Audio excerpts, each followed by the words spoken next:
Welcome back.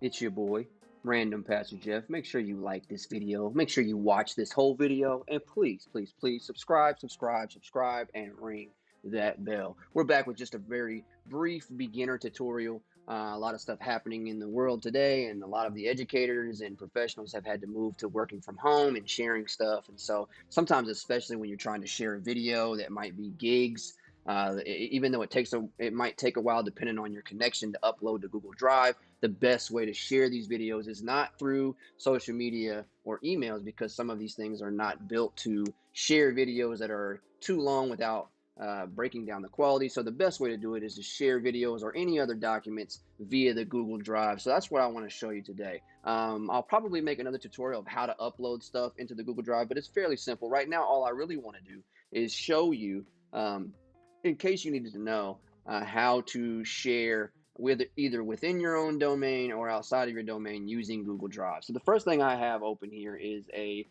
Safari browser I'm just at google.com. I'm going to sign in, and don't judge me by all the Google accounts that I have.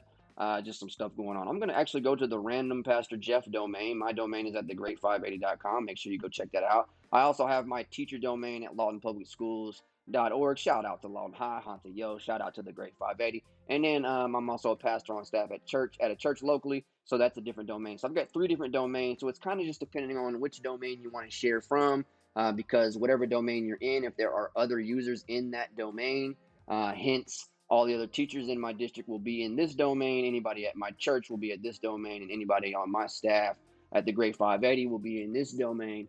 So I'm just going to use this domain right here because I just feel like it, right? But the best way to do it, like if you're going to share it in your teacher's domain, if it's a Google Suite account or organization, make sure you're logged in with that stuff. So I'm going to go to this, what I call the waffle icon. It's really just your Google Apps button. I'm going to go to Google Drive from here. And from here, you can see I have a bunch of stuff. I already loaded up a document here. I'm not going to waste too much time showing you how to do that. But you can send videos. You can send any document that will upload to your drive. You can upload it here, and then there you go. So I'm going to double click this PDF. It's just a read-only document. You can open up different ways. But what you really want to do is go to these 3 buttons right here and go to share. Now, you can get a shareable link, or you can just copy this link and email it to anyone, or you can go into people, and if they're in your domain, for instance, my boy Ashley is in the domain, so his name just pops up. Or maybe you're looking for somebody outside the domain. Let me send one to myself.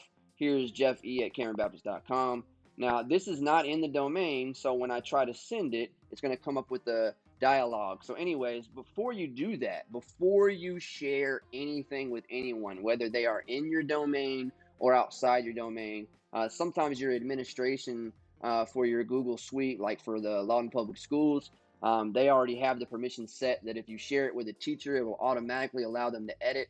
If you share it with a student, it will automatically set them to view only, I believe. So if I don't want whoever I'm sharing it with to be able to edit, I can just say they can comment or they can just view it. A lot of times when we send it out to our students, especially what I'm doing right now, I just put can view.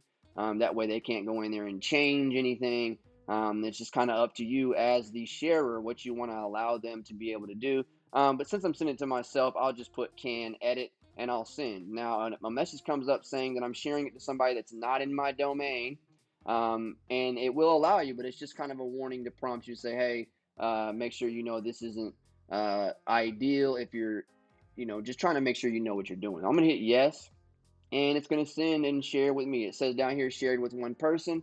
You can share it with multiple people at a time in that same dialogue. I'm going to go over to another Google, and I'm going to sign into that account.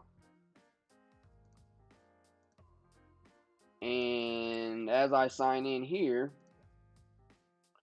I'm going to go to my drive the same way. Now, this is how you retrieve the shared files. You can go under your account to the drive and go to shared with me. If you go to share with me, you'll see all the stuff that people have been sharing. And here goes the document right here that I just shared with myself. So that's how you share it, and that's how you access your shared stuff. I hope this helped you. Please make sure you subscribe, make sure you ring the bell, make sure that you like and watch this video again and again and again if you'd like, and share it with your friends. I hope this helped you. I will see you later on. Peace.